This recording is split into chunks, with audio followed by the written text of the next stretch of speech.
Bueno, buenos días a todos. Vamos a reanudar nuestra actividad que iniciamos en el día de ayer. Se inicia con la mesa número 2, cuyo coordinador es el doctor Hugo Pisa. Hugo. Bien, bueno, buen día nuevamente a todos. La mesa va a estar compuesta por los siguientes disertantes, ¿sí? En primer lugar va a estar la doctora Perla Goizueta. Ella es abogada, defensora pública, curadora de la Defensoría General de la Nación, directora ejecutiva en Argentina de la Fundación de Derechos Mayores, con sede en Santiago de Chile, miembro adjunto del Grupo de Investigación de SATAR de la Sociedad Argentina de Gerontología y Geriatría. Su título va a ser la interdisciplinariedad en los procesos judiciales de las personas mayores. A continuación, la doctora Lidia Deichmann es médica consultora, especialista en gerontología y geriatría, presidente de ELC, Argentina, Centro Internacional de Longevidad, y es presidenta de INPEA, Red Internacional de Prevención de Abuso y Maltrato en la Vejez. El título de su disertación va a ser Factores relacionados con la violencia en el cuidado del paciente anciano con diagnóstico de demencia. A continuación, el doctor Carlos Mendoza Lima. Él es Medical Doctor, Federal University of Rio de Janeiro, Brasil, Master in Life and Health Science, University Nancy, en France, PhD in Life and Health Science, University of France, y Chair WPA, Section of Old Age Psychiatry. Su título va a ser Humanitarian Crisis and Mental Health Care for Older Adults.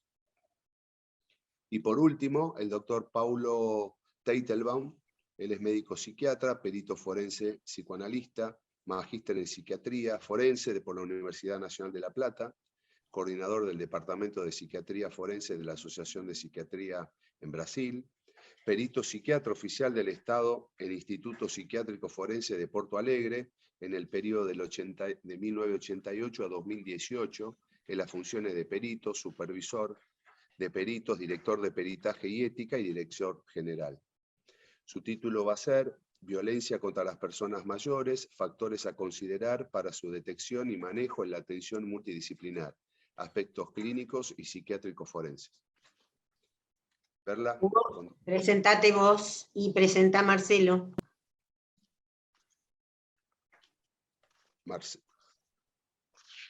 Sí, yo voy a presentarme. Bueno, yo soy médico psiquiatra, ¿sí? Presidente del capítulo de psicogeriatría de APSA.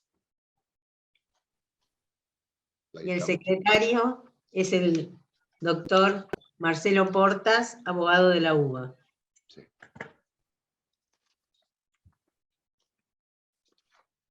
Cuando quieras. Buen día a todos. Buenos días. Bueno, aprovecho entonces para dar comienzo, en primer término, para agradeciendo a la universidad esta posibilidad de compartir con otras ciencias, desde mi actividad abogadil, para introducir un poco lo que yo he elegido para compartir en esta mañana en relación a la psicogeriatría, a los procesos judiciales en los cuales uno de los sujetos, una de las partes en el proceso judicial es una persona mayor. Entonces voy a compartir en primer, aquí el Power que está aquí.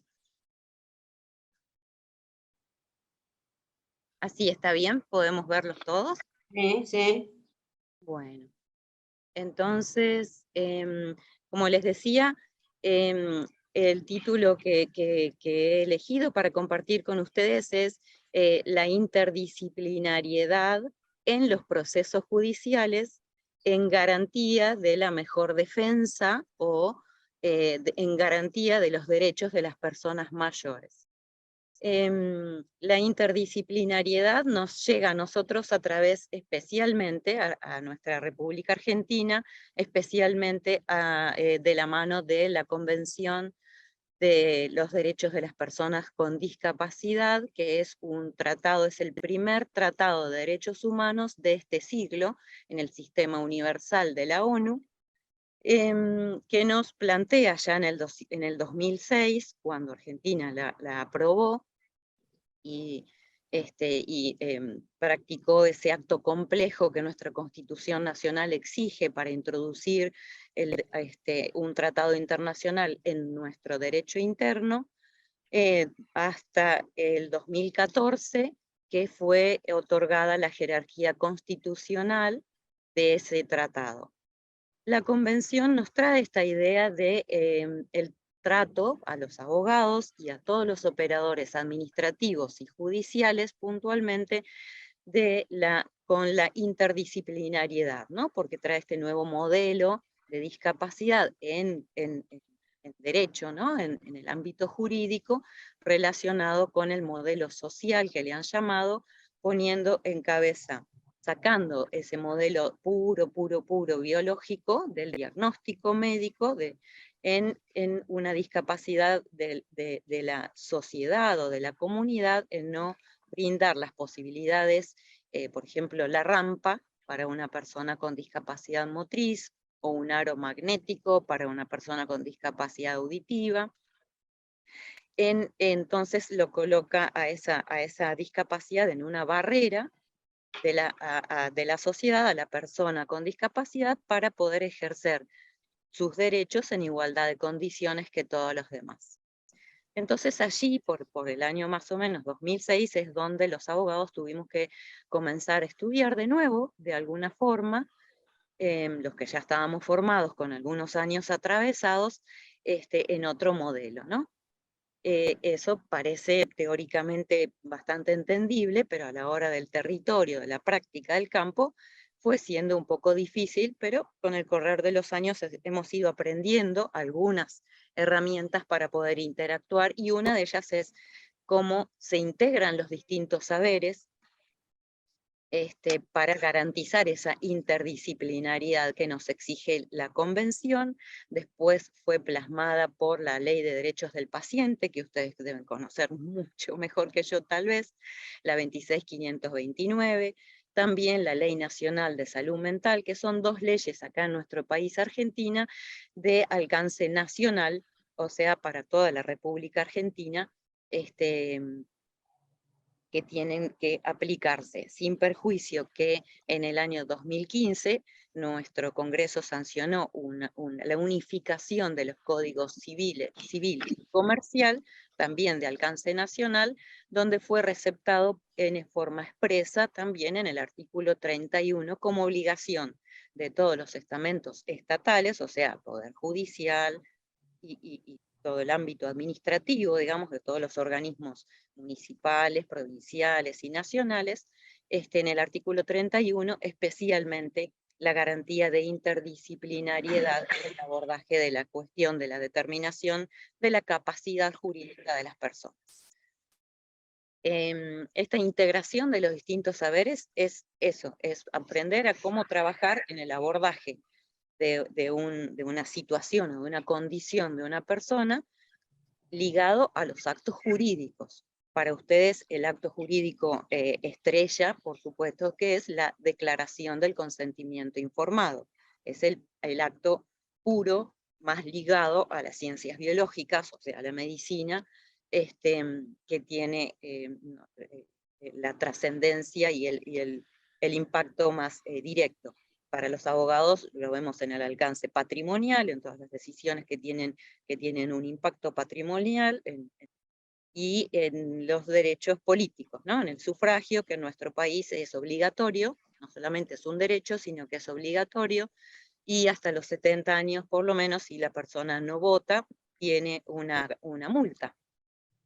Entonces, nosotros también desmenuzamos esos derechos políticos en el acto propio del sufragio, en la posibilidad de ser convocado para autoridad de mesa en el día electoral o para candidato de un partido. Eso lo vamos desmenuzando, como también los actos jurídicos ligados al patrimonio, que vamos desmenuzando que la decisión que quiere tomar la persona mayor en relación a cuánto impacta en su patrimonio, por ejemplo, ¿no? Para consentir o para brindar un asentimiento y pedir la autorización judicial si fuera menester o no. También lo que tienen que ver con los actos jurídicos relacionados a una escritura pública, a la intervención de los escribanos, a los actos de autoprotección, porque ese acto demanda de capacidad jurídica plena. Pero fundamentalmente hoy podemos concentrarnos en el acto jurídico de la declaración de consentimiento informado.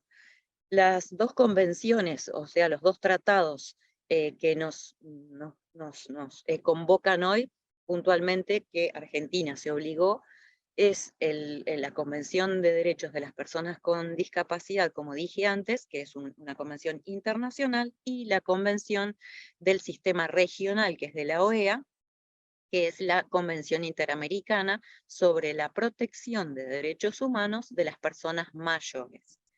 En la terminología que utilizan los dos sistemas de derechos humanos es diferente. En la región utilizan la terminología persona mayor, y en el sistema universal utilizan desde 1982 y en algún instrumento anterior, en la ONU utilizan la terminología de personas de edad, para referirse al mismo sujeto, que es la persona mayor de 60 o 65 años conforme el derecho interno de cada país. Entonces, lo cierto es que tenemos que aprender a trabajar en forma interdisciplinaria, a integrar estos distintos saberes, porque es una obligación para nosotros los profesionales que tenemos que interactuar con los derechos de personas mayores.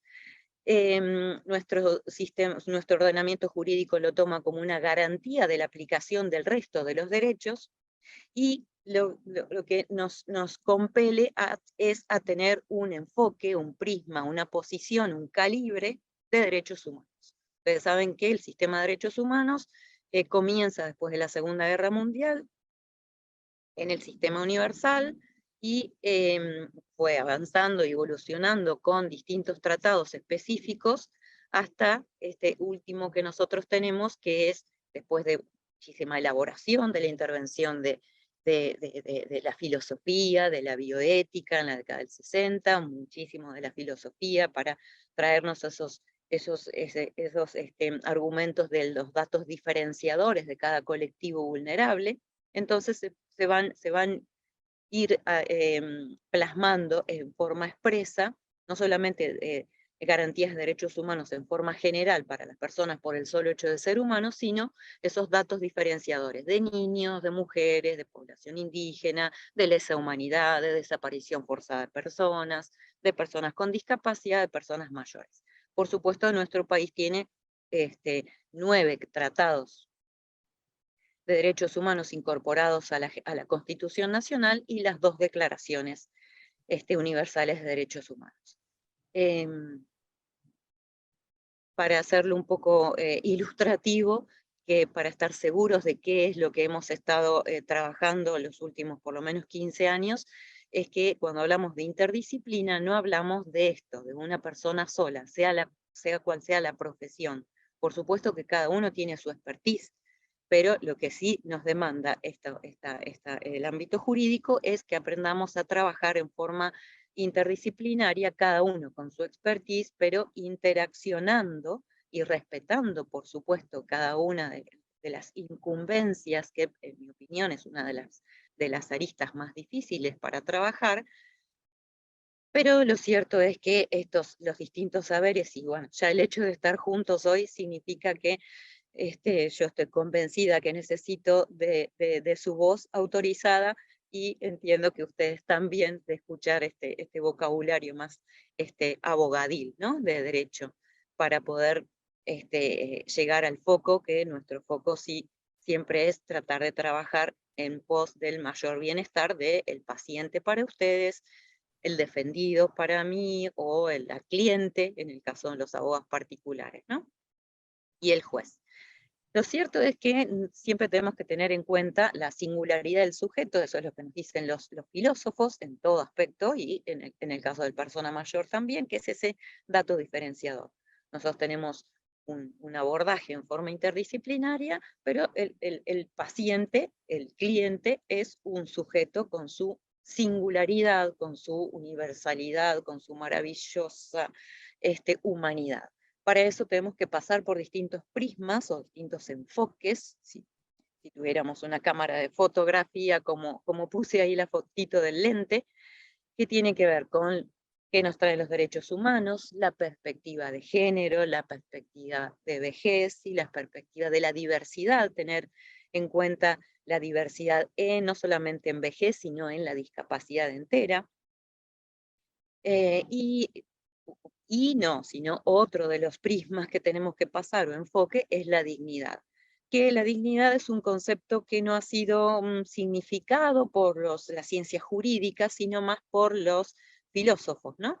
Entonces, luego vamos a ver por lo menos alguna definición que a mí entendí o que se nos acerca más a nosotros desde la filosofía y un poco moderna, ¿no? de este siglo. Las disciplinas, cuando estamos dentro del enfoque de derechos humanos con una persona mayor como sujeto, son variadas. Puse puntos suspensivos, como podrán ver en el último renglón, porque corresponde a cada singularidad, a cada sujeto, a cada particularidad específica, ¿no? Puede ser trabajo social, si hay un tema de recursos en cuanto a una pobreza, digamos, que atraviesa a la persona o su grupo familiar, enfermería, si hay un poco de dependencia, psicología para integrar, medicina, necesitamos un diagnóstico, y cómo se va a cumplir, psiquiatría por supuesto que también, gerontología, que cualquiera de nosotros podría tener una formación en gerontología como una especialización más, terapista ocupacional, que pueden medirnos qué niveles de asistencia requiere, por ejemplo, para la higiene, kinesiología, después de pandemia, ustedes seguramente saben mucho mejor que yo que las personas que residen no solamente en su domicilio particular, sino en residencias gerontológicas, estos 2 años de pandemia dura han sido muy duros realmente para la actividad física, ¿no? Las personas han estado muy inactivas, muy paralizadas, no solamente todos nosotros, sino mucho más las personas mayores, tanto en su domicilio como en las residencias. Entonces la kinesiología, terapia ocupacional, la fisiatría, ahora están siendo, para mí, en mi opinión, profesiones de mucho protagonismo para ver si podemos sacar adelante o asistir a que la persona pueda volver de a poco a una actividad física mayor.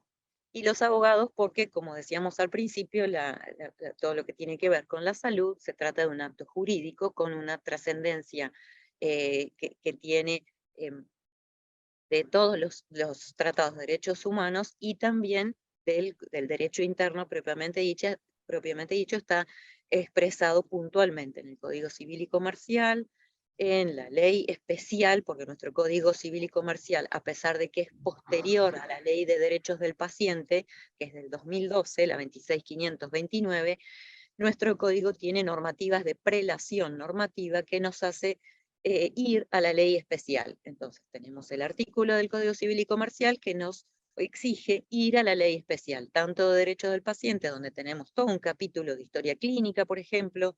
Entonces en las residencias a veces nosotros los abogados le decimos, mire, no me diga que tiene una historia clínica, porque si no le tengo que tirar toda la 26529 encima y seguramente no la está cumpliendo del todito.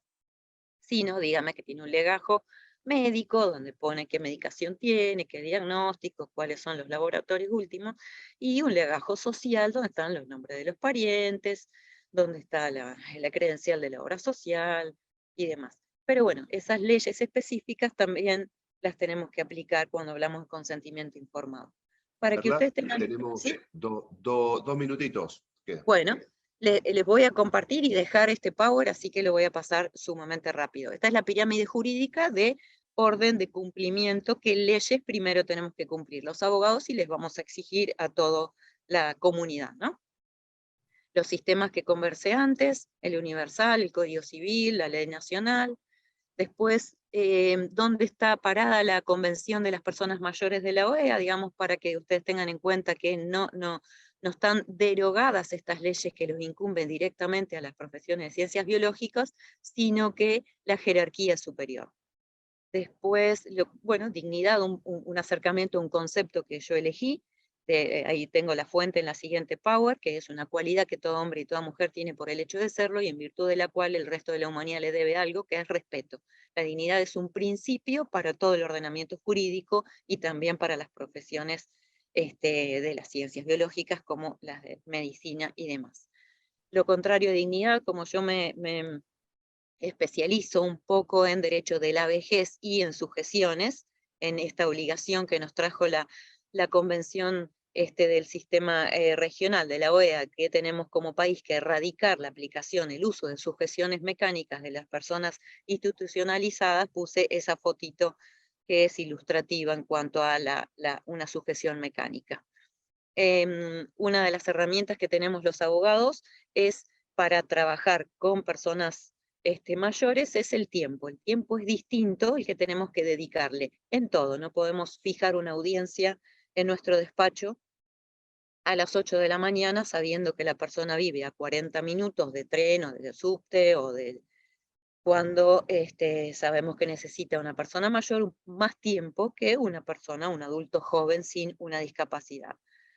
La explicación precisa, clara y adecuada de dónde está, en qué parte del proceso judicial se encuentra, para qué estamos nosotros, para qué lo hemos citado, es casi muy parecida a la explicación que los médicos tienen que darle para recabar el consentimiento informado.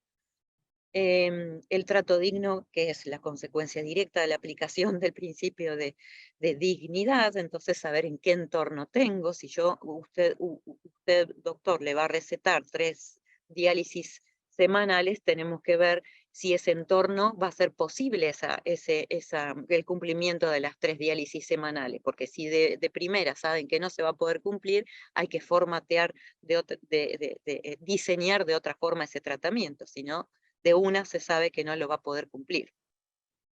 En el proceso judicial está la garantía de interdisciplinaridad durante todo el proceso, desde el inicio, en el peritaje propiamente dicho, que es donde intervienen directamente ustedes, la entrevista personal. Yo tengo un equipo de psiquiatra, psicólogo y trabajador social y convoco a la disciplina que corresponda conforme yo vea por el inicio de la causa, del expediente, cuál será la disciplina que creo yo que me va a servir, sin perjuicio de que durante el proceso pueda volantear y elegir otra disciplina o integrar todas.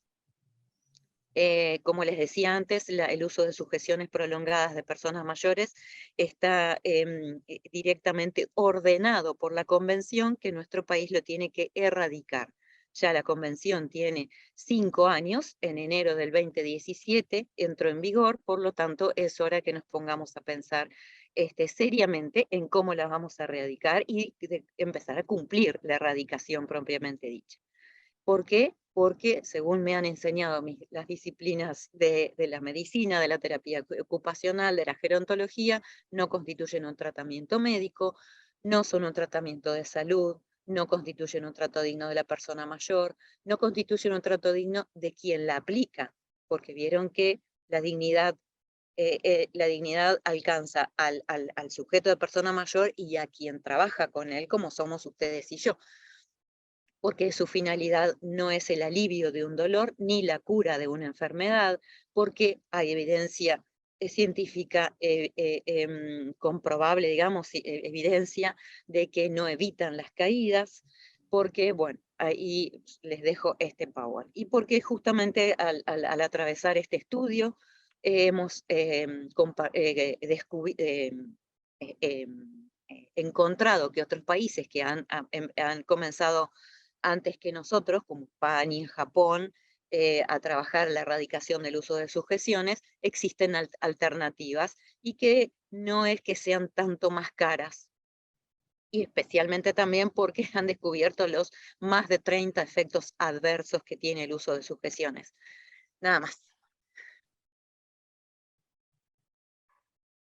Muchas gracias.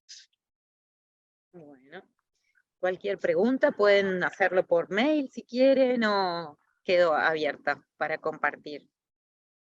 Bueno, muchas gracias, Perla. Muy bueno.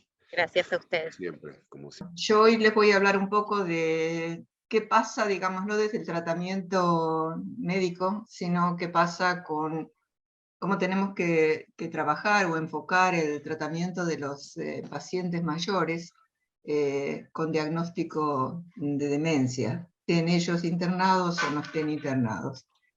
Así como el avance de la ciencia y tecnología han logrado extender exitosamente los límites de la vida, hay pocas señales que demuestran que se puede alivianar el peso de la carga. Y para muchas personas mayores, una vida más larga puede significar el ser más frágil y vulnerable.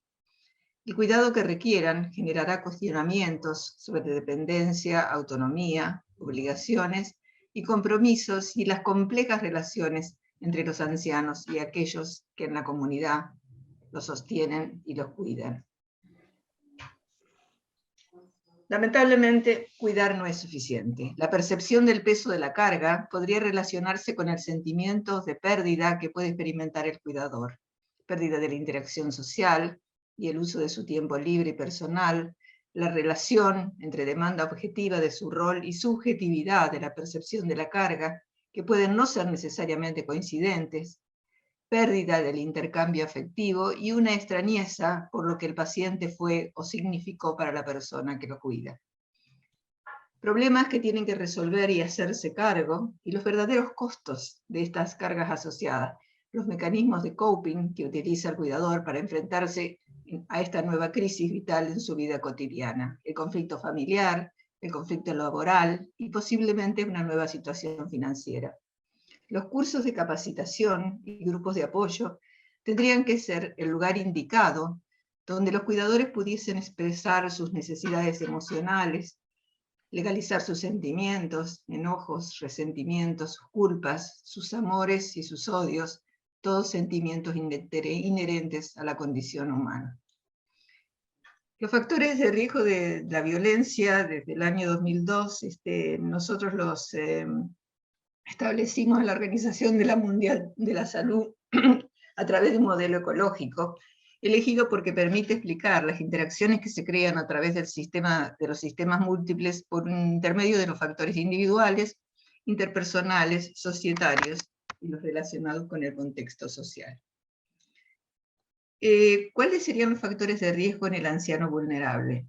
Historia de violencia en la familia, alteraciones de la conducta o psicológicos, cambios en la personalidad previa, agresión física y o verbal por parte de la persona mayor, conducta incoherente y demandante o bizarra, intolerancia marcada, indefensión aprendida, falta de insight de la situación, déficit de la competencia social, aislamiento forzado y no aceptación del cuidado por otra persona que no sea el cuidador oficial, deprivación sensorial, ceguera, sordera, trastornos del habla y de la comprensión, déficit cognitivo, pérdida de la memoria y de la concentración, problemas físicos, alteraciones del sueño, inversión del ritmo, incontinencia y la discapacidad múltiple.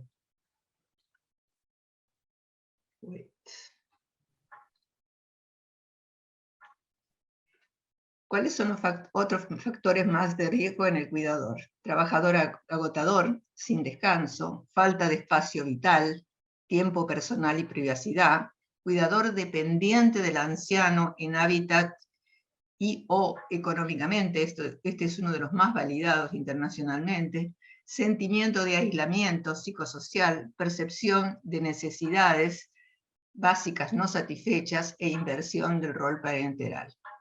Falta de apoyo por otros familiares, conflicto marital y reacciones adversas de la familia hacia el anciano o al cuidador, sentimientos de ser explotado por otros, lealtades, responsabilidades divididas y ambivalentes, por ejemplo, hacia el esposo, hacia los hijos, etc. Cambio de estilo de vida, muchas veces involuntario, responsabilidad absoluta sobre el cuidado o incapacidad para recibir ayuda, falta de información sobre la enfermedad actual y su evolución, muchas veces la responsabilidad nuestra de los médicos, que cuando el paciente se va de alta no se va con el diagnóstico correcto, directamente no se va con el diagnóstico.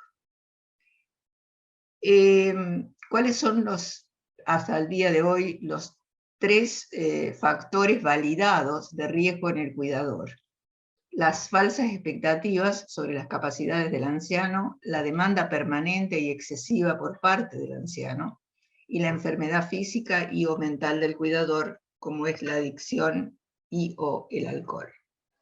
Adicción a drogas, obviamente, y el alcohol. Con respecto a los cuidadores pagos y o voluntarios, relacionados con el contexto laboral, el trabajar solo, un ambiente inadecuado para el cuidado, falta de espacio vital para realizar el trabajo, pocas visitas, contacto mínimo con el mundo externo, inseguridad con respecto al futuro, falta de supervisión de la tarea.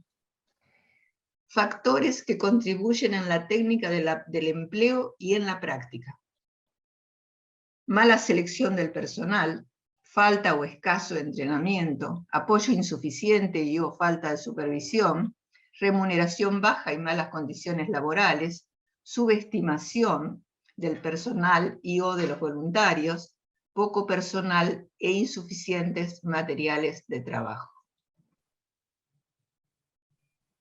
Agua. Hoy está muy sensible mi computadora. Factores que contribuyen también a la técnica del empleo y de la práctica: falta de una filosofía de trabajo, cambios continuos de propósitos de una tarea, prácticas institucionales que desvalorizan al usuario, el trabajo permanente bajo presión, o si no, un régimen autoritario o de laissez-faire, cada cual hace lo que quiere, como quiere y donde quiere. Factores individuales que contribuyen. Estos ya son directamente del cuidador, por el mismo cuidador. Una falta de interés o de compromiso, pobreza de conocimiento y comprensión de la tarea a realizar, problemas personales del cuidador, depresión, familiares, adicciones, incapacidad del cuidador para relacionarse con ese anciano en particular, una cosa interpersonal.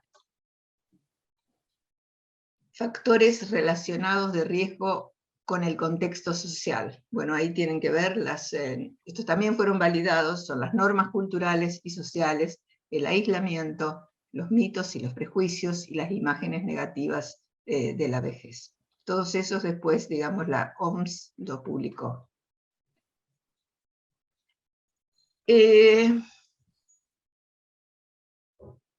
Los profesionales. Comunicar o no el diagnóstico. Respetando el principio de autonomía, el paciente tiene derecho a conocer la verdad, a fin de evaluar el costo-beneficio de brindar la información y que no provoque un dolor innecesario. Deberíamos estar más sensibilizados con respecto a esta situación que preocupa también a cuidadores y familiares.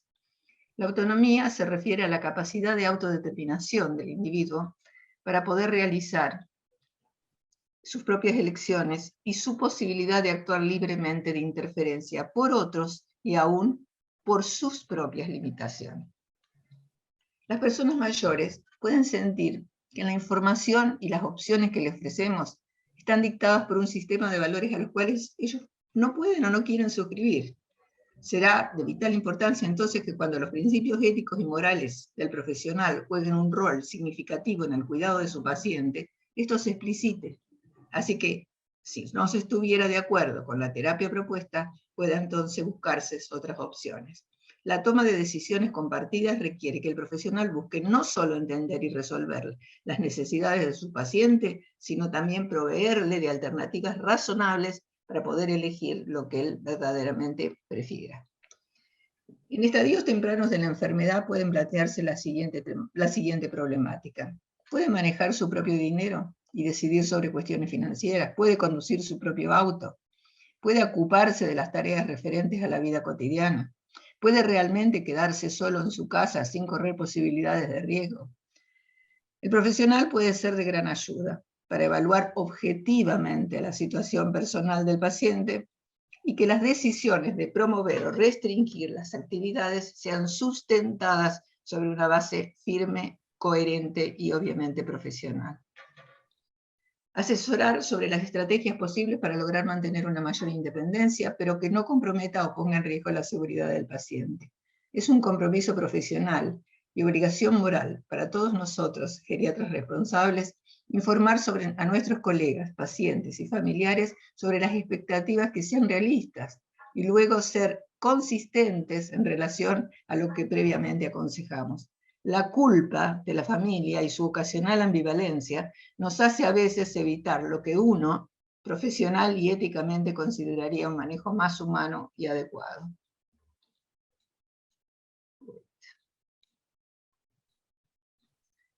A medida que la patología avanza y el deterioro cognitivo se incrementa, los cuidadores pasan a tomar un rol más activo respecto a la toma de decisiones. Este rol frecuentemente colisiona con el principio de autonomía, que implica que el individuo tiene derecho a decidir sobre el tipo o nivel de cuidado que él desea o no recibir, o elegir su propio estilo de vida. Las investigaciones alrededor del mundo indican que los problemas psicosociales, así como la dependencia del tipo emocional de los asistidos, resultan más estresantes que la dependencia física. Claramente, problemas emocionales más duros de llevarse a cabo y de poder hacer el mecanismo de coping, mucho más que la dependencia física, inclusive la incontinencia y todas esas cosas. La información adecuada debe estar no solamente disponible, sino también debe ser accesible. Algunos individuos por discapacidad física o mental necesitarán una dedicación más especial para lograr ser realmente informados. El esfuerzo deberá ser puesto para que cada persona reciba la información que le sea relevante y capaz de ser asimilada. Para que la toma de decisiones sea realmente factible, la información, como el conocimiento sobre sus derechos, deberá ser lo más completamente posible y fundamentalmente veraz.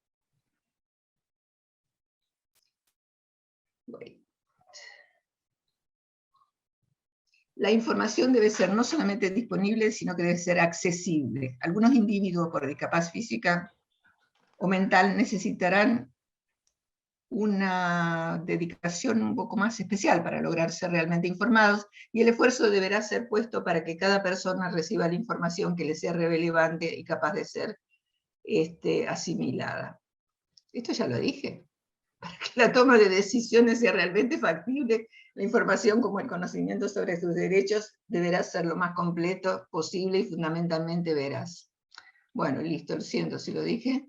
Lo mismo, ya estoy terminando. El criterio ético, quizás más difícil de respetar, será cómo balancear el derecho a la autodeterminación de los mayores y la firme creencia de que siempre algo tendremos la obligación de hacer. En la medicalización de la vida, que actualmente se impone como la metáfora esencial de los sistemas de ayuda, es importante legitimar las decisiones, tomando en consideración la opinión de todos los actores. Lo que a los planificadores y terapeutas nos puede parecer evidente, al no contemplarse la opinión de los propios actores, los mismos viejos, puede tornarse impracticable o inútil. Los factores relevantes a tener en cuenta son la existencia del deseo en vida, living will, manifestaciones previas expresadas por el sujeto, que la práctica a realizar sea una práctica aceptada, que la acción a realizar sea una acción razonable y que sea en el mejor interés del individuo, los puntos de vista por parte de un familiar o de un viejo amigo, la posibilidad de intervención de un defensor, y el test final de la autonomía será definitivamente el cumplimiento de la voluntad del individuo. El criterio ético gerontológico consistirá entonces en hacer un balance entre el beneficio esperado y la posibilidad de un daño potencial, ejercer la mejor práctica médica basada no solo en el conocimiento, sino también en la evidencia. Los parámetros a tener en cuenta respecto al beneficio versus daño son la sobrevida, el no sufrir síntomas indeseables, evitar la alteración del pensamiento autónomo, no provocar angustia ni ansiedad innecesaria, evitar la discapacidad, facilitar la autonomía y la interacción social, y la calidad de vida que debe fundarse y fundamentarse sobre todo sobre expectativas sobrias, modestas y realizables. Los profesionales debemos jugar múltiples roles a lo largo de toda esta historia. Informar todo lo que esté a nuestro alcance, tratar lo que criteriosamente sea posible y con una terapéutica comprobada y accesible, consolar en muchas y tantas oportunidades, defender el derecho a una vida digna y acorde a la voluntad de nuestros pacientes, intentar comprender y aliviar las dificultades que se enfrentan nuestros colegas más jóvenes. Y cotidianamente los cuidadores formales e informales, mientras colaboramos con este proceso de renegociación permanente, el cuidador versus asistido, respetando los criterios bioéticos y en un esfuerzo por mantener un buen equilibrio en la justicia, el bienestar, la autonomía y los derechos de nuestros pacientes mayores. Muchísimas gracias. Hello, everybody. First of all, I would like to thank Professor Alicia Kamaszek for the invitation to be with you today. It's an honor and a pleasure of an old friend that I know that more than 25 years already. We are becoming very old friends now. Today, Bueno, hola a todos. Primeramente, quiero agradecerles, saludarlos y agradecerte especialmente a vos, Alicia, por tu invitación. Es un honor y un placer poder estar acá con ustedes. Con Alicia somos amigos ya desde hace más de 25 años, así que ya nos estamos convirtiendo en viejos amigos, se podría decir. Today, I will talk about humanitarian crisis and mental health care for older adults. I'm talking to you as chair of the WPA section of Older Psychiatry and counselor of the European Psychiatry Association section of the Psychiatry. Bien, hoy mi presentación va a ser sobre las crisis humanitarias y la atención de la salud mental para los adultos mayores, y les hablo en calidad de presidente de la sección de psiquiatría para adultos mayores de la WPA y también de asesor de la sección de psiquiatría para adultos mayores de la EPA. Since I have assumed the chair of the WPA section of Older Psychiatry, I have given priority to the human rights and old age mental health, working together of several members of our section and publishing several documents related to human rights.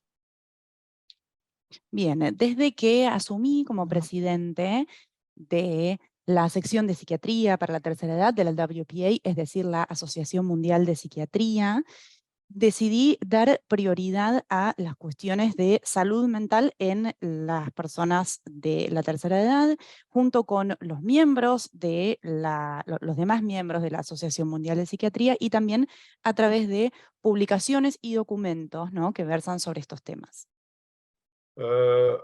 Avec la International Psychogeriatric Association, the WPA section of Older Psychiatry is giving a higher priority to our common goal, that is to contribute the creation of a convention, of a new United Nations Convention on the rights of older persons.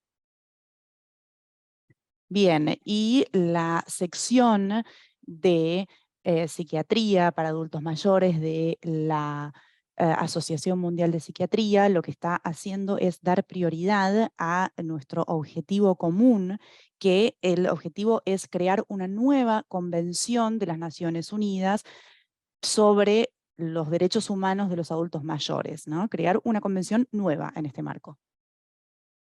In fact, during the last World Assembly on Aging in Madrid 2002, it was decided to create an open working group to discuss the opportunity to create this convention. De hecho, durante la última Asamblea Mundial sobre la Tercera Edad se creó un grupo abierto con el objetivo de que se cree esta nueva convención, ¿no? Con el objetivo de trabajar en pos de esta nueva convención. This group is working open group, is meeting every year, once per year in New York since 2011. Este grupo abierto de trabajo se reúne anualmente, es decir, se reúne una vez al año en la ciudad de Nueva York, y estas reuniones anuales se están celebrando desde el año 2011. The International Psychogeriatric Association and the WPA section of Older Psychiatry has sending input to this open group to show the importance to include at this new convention the mental health aspects issues of old persons. Y la Asociación Internacional de Psiquiatría y la Asociación Mundial de Psiquiatría enviaron a este grupo abierto sus propios aportes sobre la necesidad de priorizar a la salud mental de las personas mayores. En attendant, waiting for a decision of the creation of this convention, we continue our efforts, sending inputs, and the next one will concern the humanitarian crisis of that today we are living around the world, and how this affects the mental health of older persons. Bien, y bueno, mientras continuamos esperando a que se tome la decisión sobre si se crea o no esta nueva convención, lo que vamos a hacer es, desde la WPA y la IPA, lo que vamos a hacer es continuar mandando nuestros aportes, ¿no? Como venimos haciéndolo. Y el próximo aporte que vamos a estar mandando va a tratar justamente sobre las crisis humanitarias, que son crisis que se están viviendo actualmente en todas partes del mundo, y cómo las crisis humanitarias afectan a la salud mental de las personas mayores. The first step is to define humanitarian crisis, and the United Nations define this as a singular event or a series of events that are threatening in terms of health, safety, or well-being of a community or a group of individuals, and require action that is usually urgent and often no routine. Bien, y el primer paso entonces es definir qué es una crisis humanitaria. Y esta es una definición tomada de la ONU. La ONU define a las crisis humanitarias como un evento o una serie de eventos o hechos que resultan o que representan una amenaza en términos de salud, seguridad o bienestar de una comunidad o un grupo de personas, y que exigen que se tomen medidas que por lo general son medidas urgentes y que son medidas que no son de rutina. The examples of these crimes, the crises are, for example, wars, natural disasters, epidemics, and almost of them provoke displacement of populations and very bad conditions.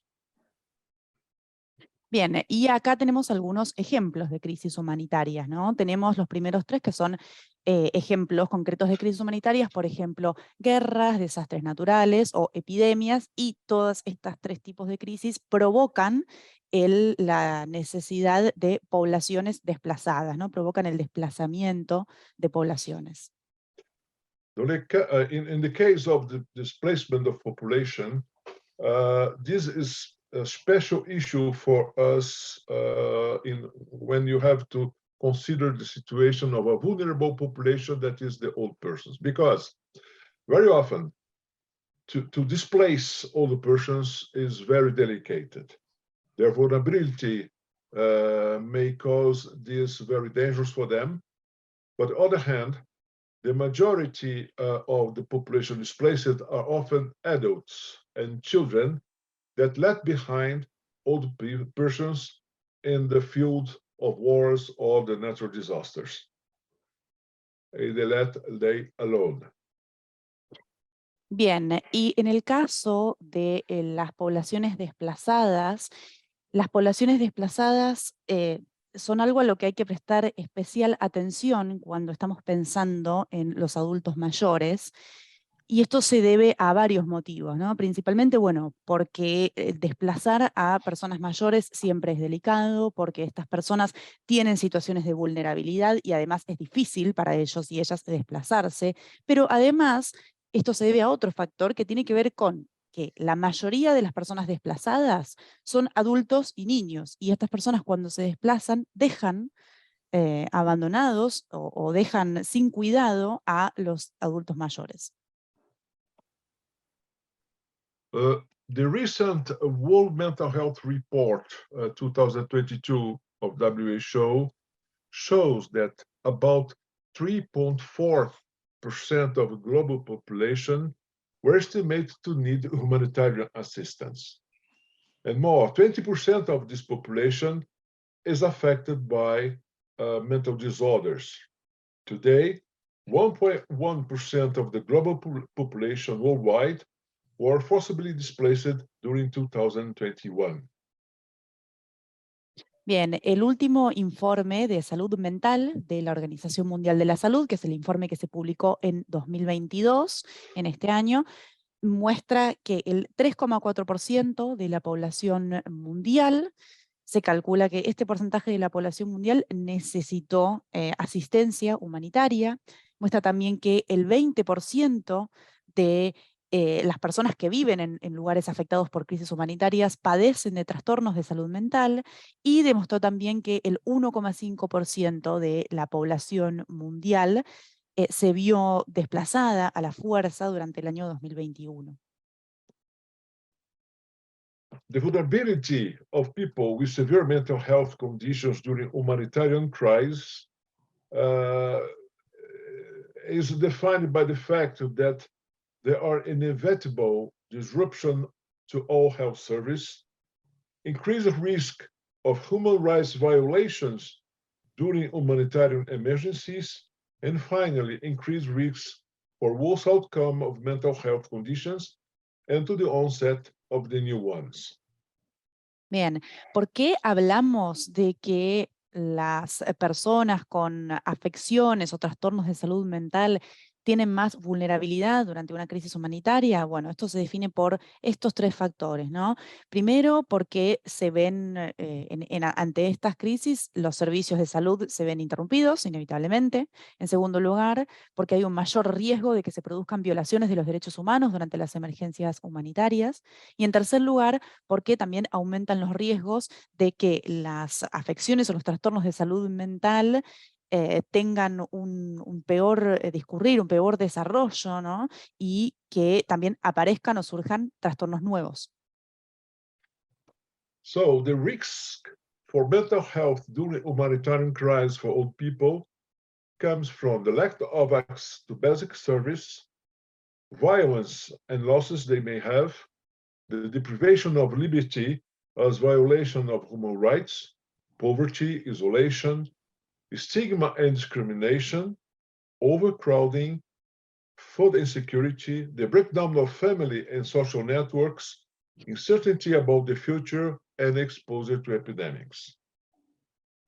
Bien, ¿de dónde provienen los riesgos a la salud mental durante las crisis humanitarias? Bueno, estos riesgos vienen de estos factores, ¿no? De la falta de acceso a servicios básicos, de las situaciones de violencia y pérdida, de las situaciones de privación de la libertad, de la pobreza, aislamiento, estigmatización y discriminación, el hacinamiento, la inseguridad alimentaria, la ruptura de los lazos familiares o de los lazos sociales, la incertidumbre respecto del futuro y la exposición a epidemias.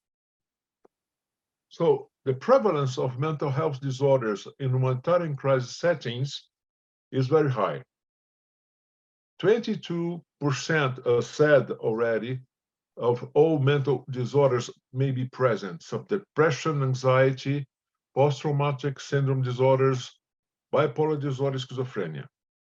The comorbid adjusted age standardized point prevalence for depression, anxiety, PhD, mild forms 30% of case, and moderate forms 4%. But severe disorders such as schizophrenia, bipolar disorder, severe depression, severe anxiety, and severe PTSD may affect 5.1% of the population. Bien, en cuanto a la prevalencia de los trastornos de salud mental en situaciones de crisis humanitarias, de todos los trastornos de salud mental, la prevalencia es del 22,1%, es decir, trastornos como la depresión, los trastornos de angustia o ansiedad, los trastornos de estrés postraumático, los trastornos bipolares o la esquizofrenia, ¿no? Y después esto está desglosado. La prevalencia puntual, es decir, la prevalencia puntual, la prevalencia en un momento determinado ajustada por edad y por comorbilidad, bueno, en el caso de la depresión, la ansiedad y el trastorno de estrés postraumático, las formas leves son del 13% y moderadas del 4%, pero también hay una prevalencia alta de los trastornos severos, ¿no? De la esquizofrenia, los trastornos bipolares, la depresión grave, los trastornos también graves de ansiedad y el trastorno de estrés postraumático, también grave o severo, y esta prevalencia es muy alta del 5,1%. But it was only in 2019 that the Alzheimer's Disease International has focused on what happened for people with dementia during a humanitarian crisis. Persons with hidden disability like dementia can be left behind in receiving humanitarian assistance if those responding do not identify their condition. The United Nations High Commissary for Refugees recognized that old persons with severe health conditions, persons with disabilities are groups considered to have specific needs, and the old persons with mental health conditions respond to this criteria. Despite these humanitarian principles, older persons with mental health conditions, including dementia, are routinely excluded from humanitarian assistance. Bien, pero en 2019, recién en el año 2019, la ONU habló y se empezó a enfocar en qué es lo que pasa con las personas que padecen demencia ante una crisis humanitaria, ¿no? En una situación de crisis humanitaria. Entonces se habló de las personas olvidadas en una crisis.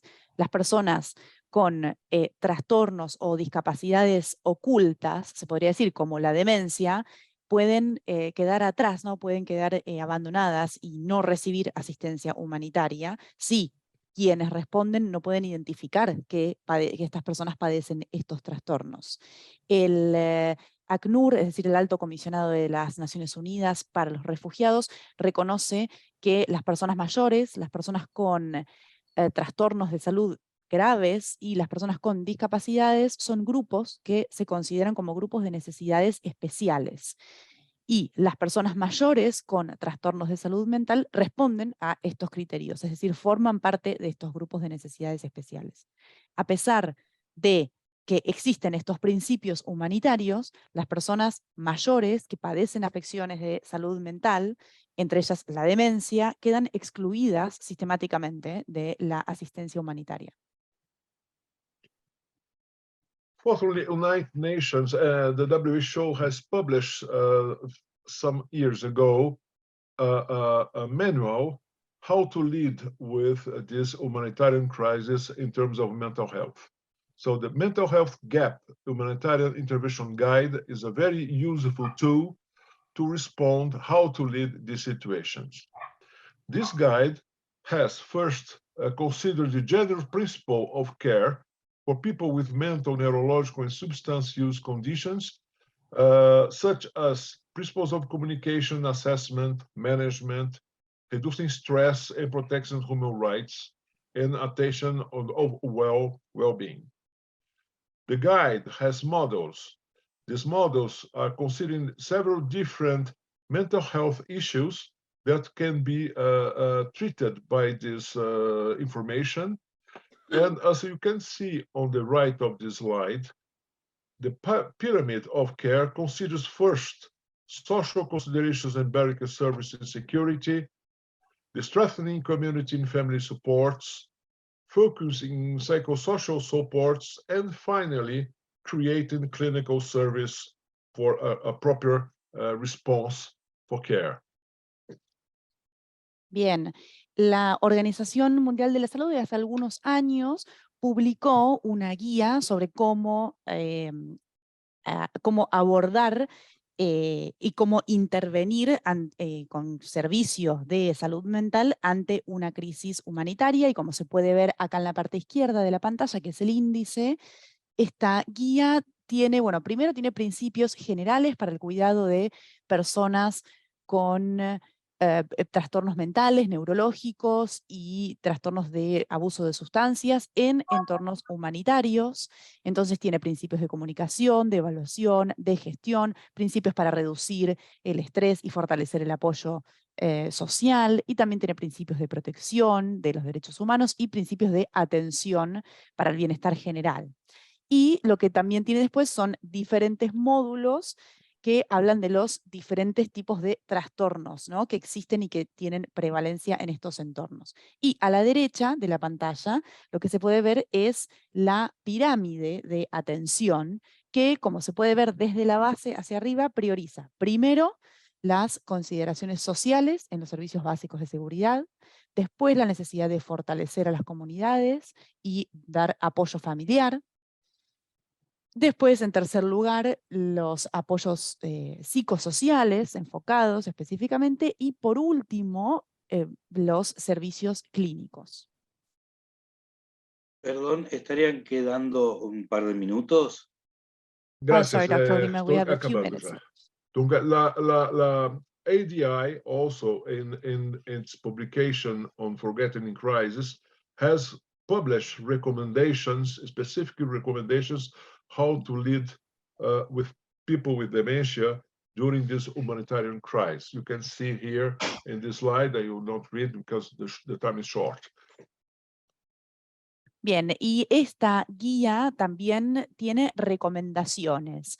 En este caso, bueno, no voy a leer las recomendaciones porque no tenemos mucho tiempo, pero acá se pueden ver las recomendaciones que da esta guía de intervención sobre cómo abordar específicamente el tratamiento de personas mayores en estas crisis humanitarias. So, in the World Mental Health Report 2002,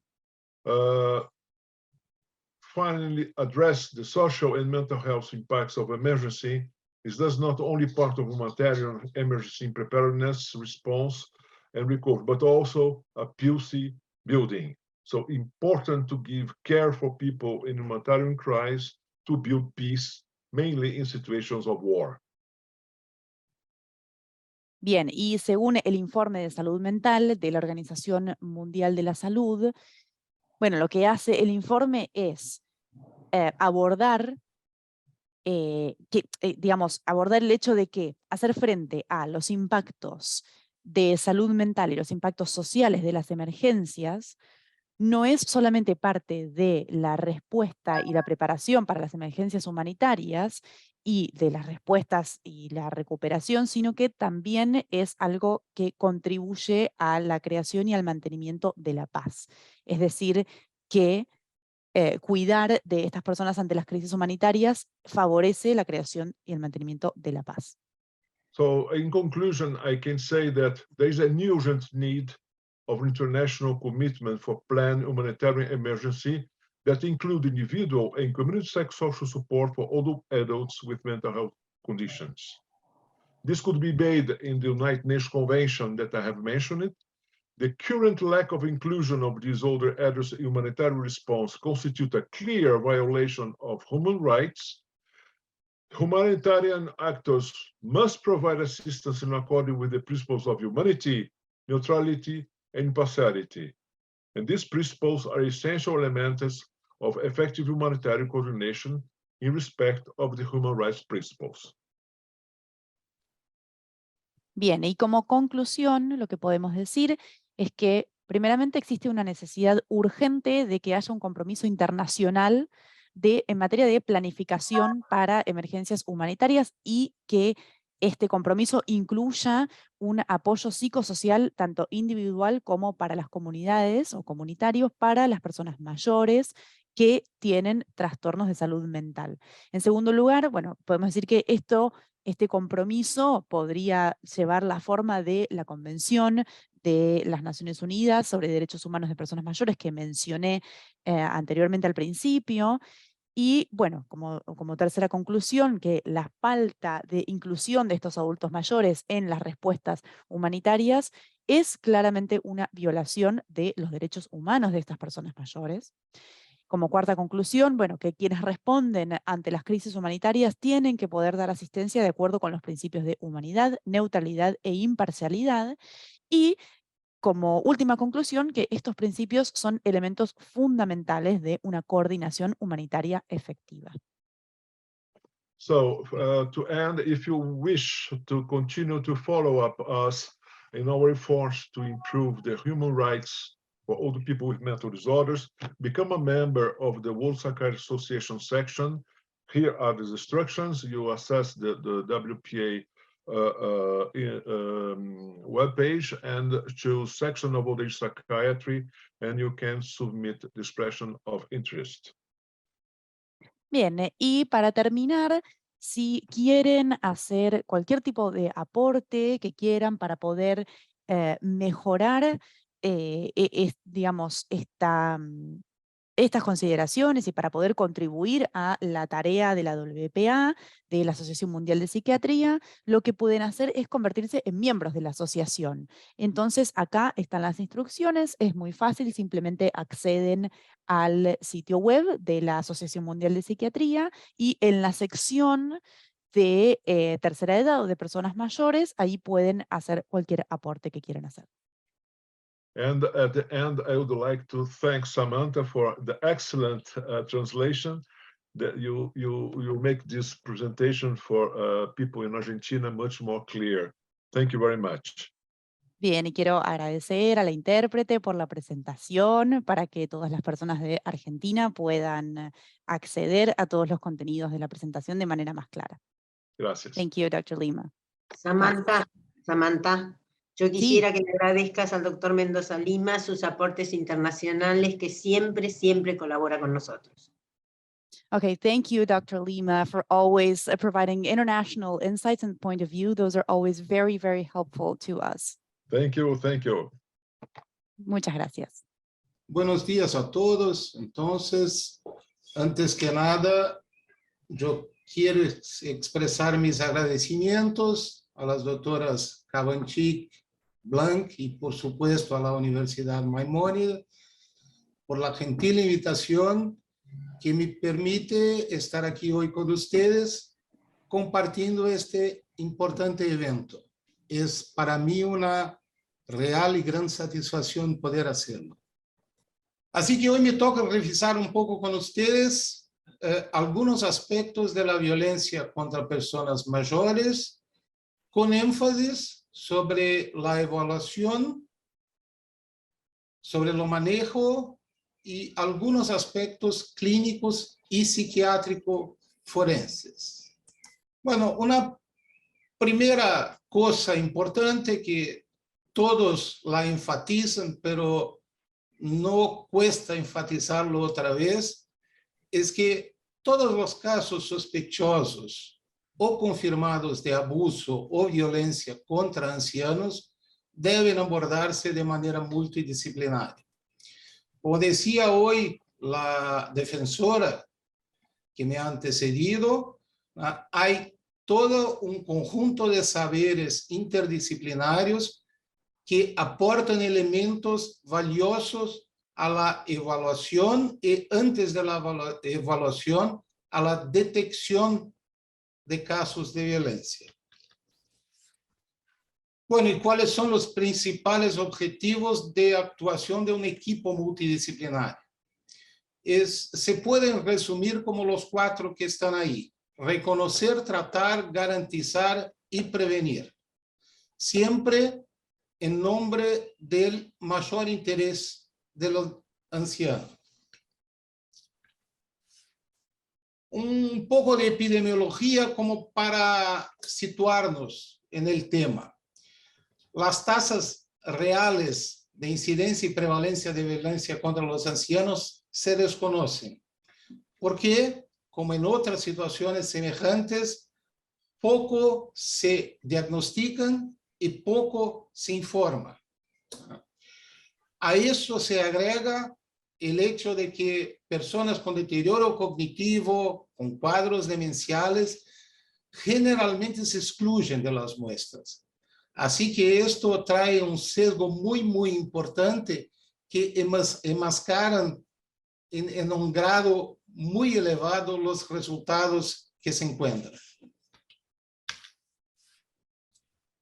Bueno, Sobre factores de riesgo para el abuso hacia ancianos, les traigo acá un estudio que me parece interesante de una encuesta que se realizó en Río de Janeiro, que encontró una prevalencia de casi un 17% de violencia por ancianos, ya sean institucionalizados o en domicilio.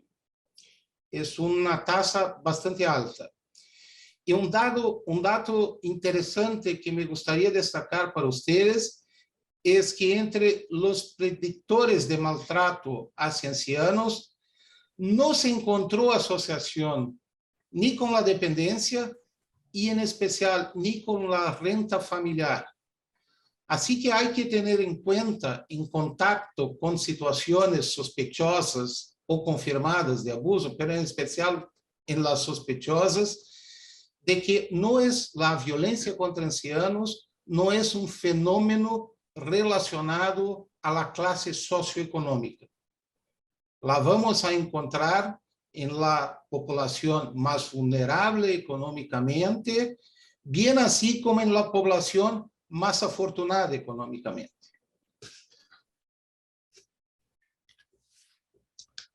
Bueno, el tipo de maltrato sufrido está en relación con el arreglo familiar.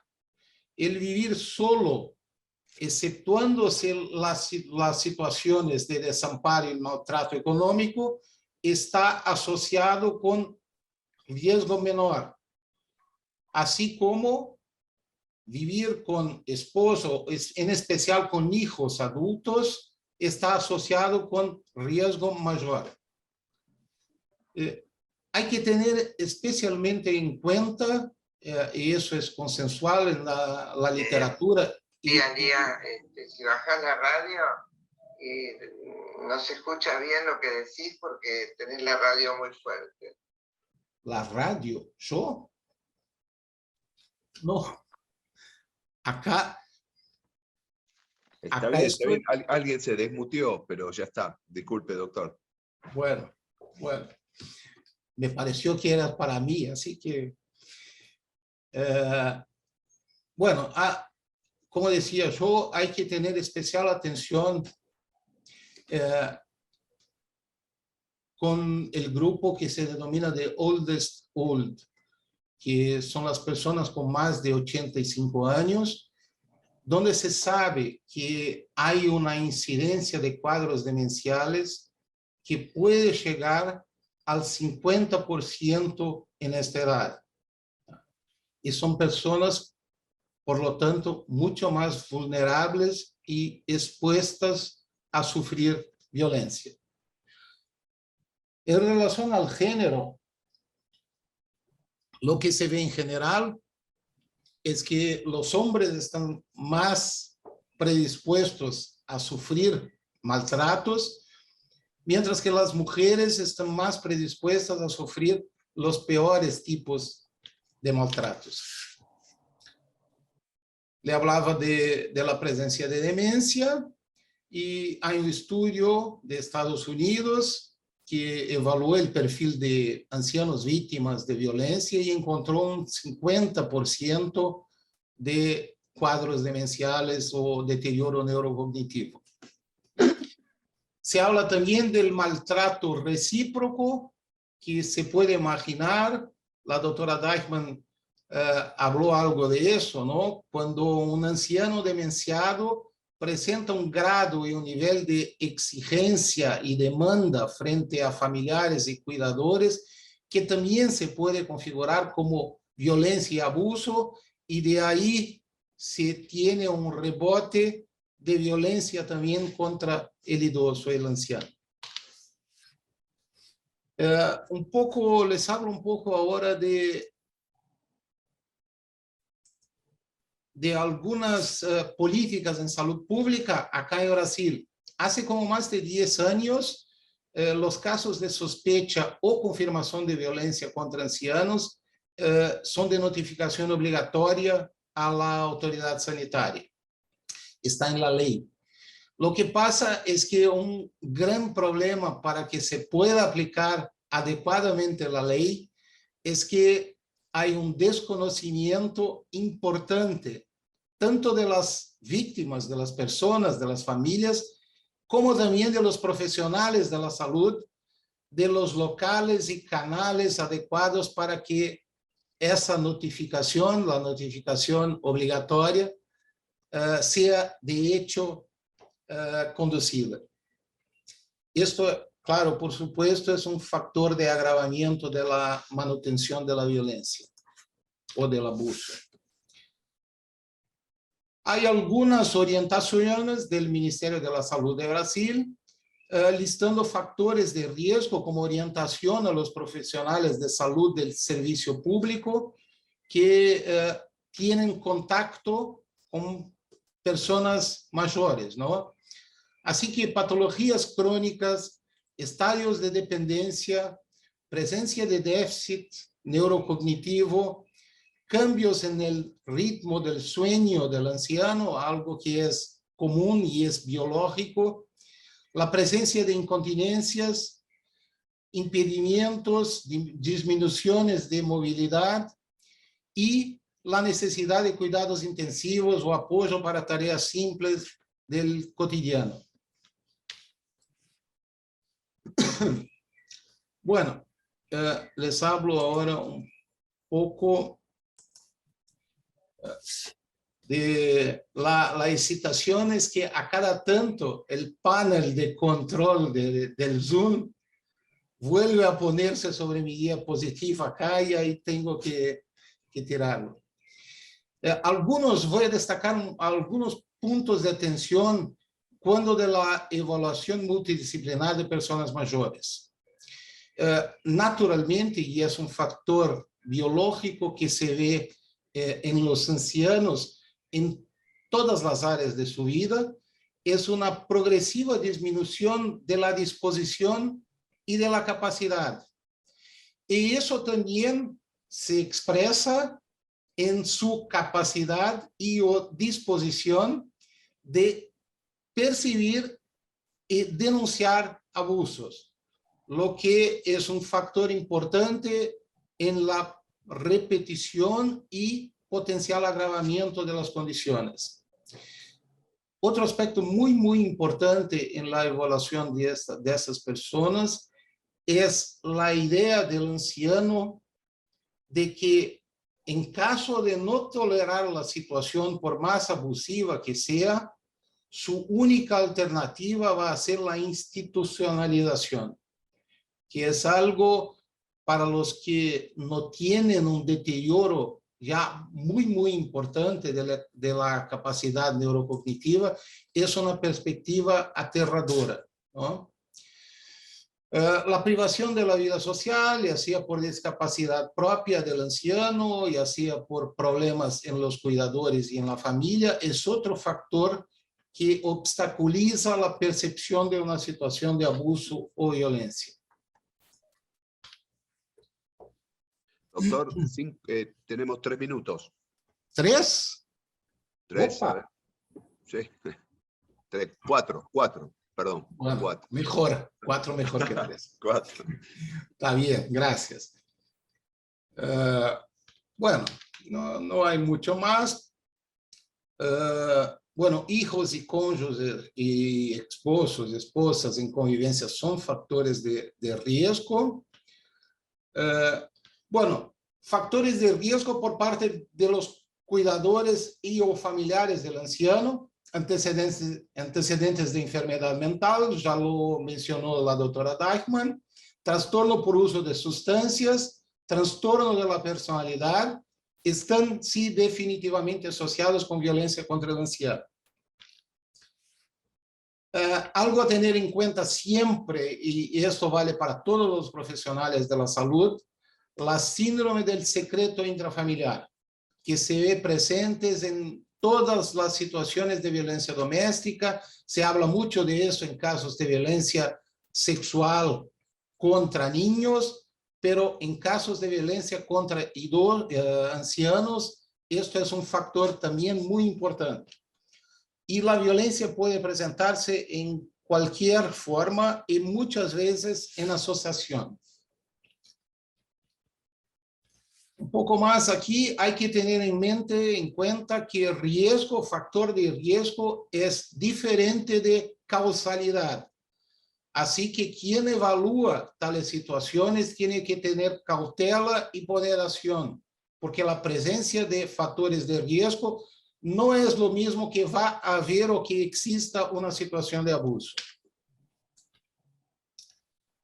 Bueno, uno o dos aspectos sobre la evaluación psiquiátrico-forense de personas mayores.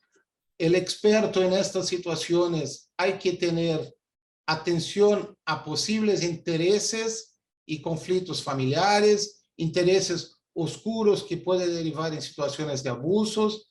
Hay que hacer entrevistas en un examen clínico y neurológico con psicodiagnóstico siempre que sea posible.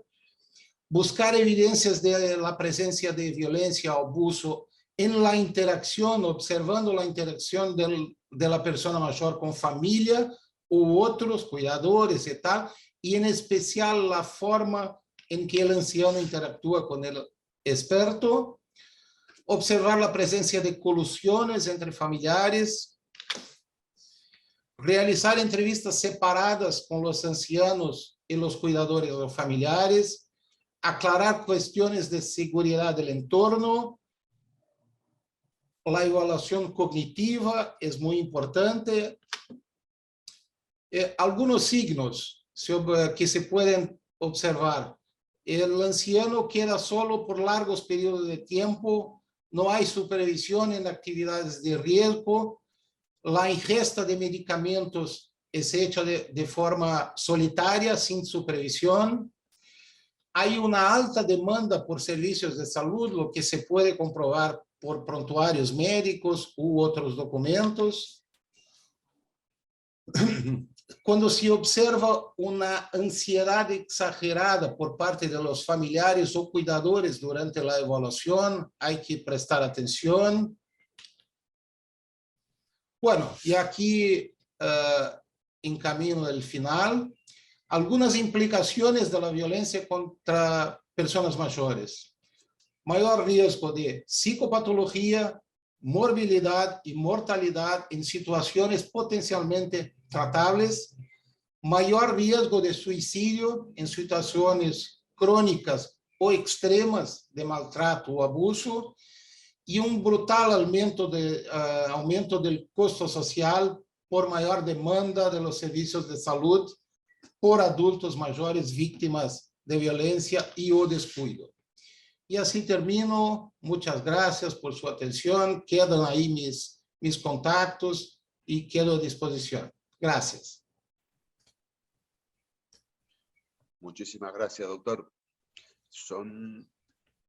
Alicia, ¿te parece abrir un espacio? Si hay alguna pregunta, 5 minutos. Exactamente. Están en el chat, Marcelo.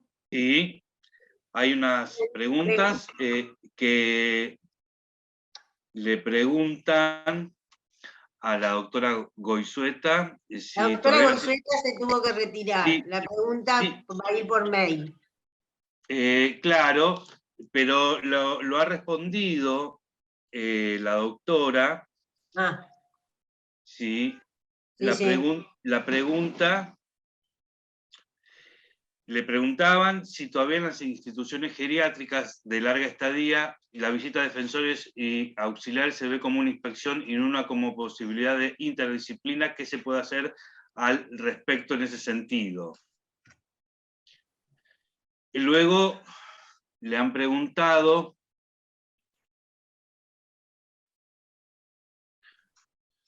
respecto a la sujeción, y que la doctora ha contestado que eso ya desde hace años está buscando erradicar la sujeción respecto a los pacientes. Bueno, acá muchas felicitaciones, que hoy es el Día del Cuidador, saludan a los cuidadores. Bien. Hay una pregunta. ¿Qué sucede con las situaciones de urgencia específicas que al menos en un adulto más joven conforman criterio de sujeción mecánica, si son aceptadas en el adulto mayor? La doctora Goizueta contestó que la erradicación de sugestiones data de hace más de 10 años. A ver, vemos más preguntas. Muchas felicitaciones. Bueno, vamos a cerrar entonces, porque estamos justitos de tiempo, Marcelo. Estamos justos con el tiempo. Bien,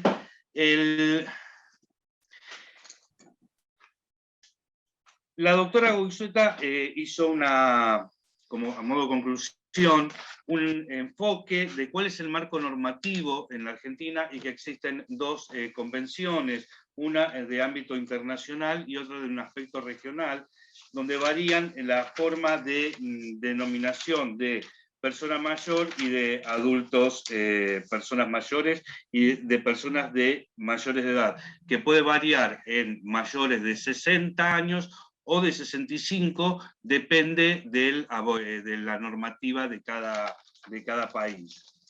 La doctora Dashman, en sintonía con el doctor Teitelbaum, hablaba de la relación entre la persona cuidada y el cuidador, haciendo, la doctora Dashman hizo un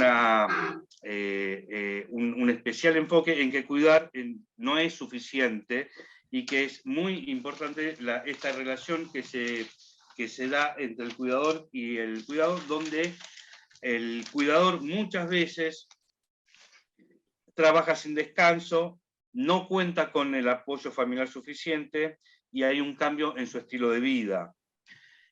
También se habló luego de el doctor Mendoza Lima hizo un enfoque internacional donde habló puntualmente de una crisis humanitaria, entendiendo a la crisis humanitaria como eventos que representan una amenaza en términos de salud sobre grupos de personas y la adopción de medidas que escapan a lo rutinario. Estas que pueden ser estas crisis humanitarias, epidemias, guerras, y esto produce una movilización de poblaciones. Y a modo de conclusión, es decir, existe ya desde el año 2011 un grupo abierto que se reúne una vez cada año para encontrar un tipo de tratamiento en el abordaje internacional sobre esta crisis humanitaria, donde el objetivo principal es un compromiso internacional de planificación para las personas, en el caso de las personas mayores, para el abordaje de su salud mental. Por último, el doctor Teitelbaum nos habló de que en Brasil existe un compromiso, una denuncia, una obligatoriedad de hacer la notificación o denuncia cuando hay maltrato hacia personas mayores. Pero que con el avance de la edad disminuye la disposición de las personas mayores a hacer este tipo de denuncias y que hay una mayor tolerancia a soportar el abuso de las personas, incluso desde el ámbito intrafamiliar.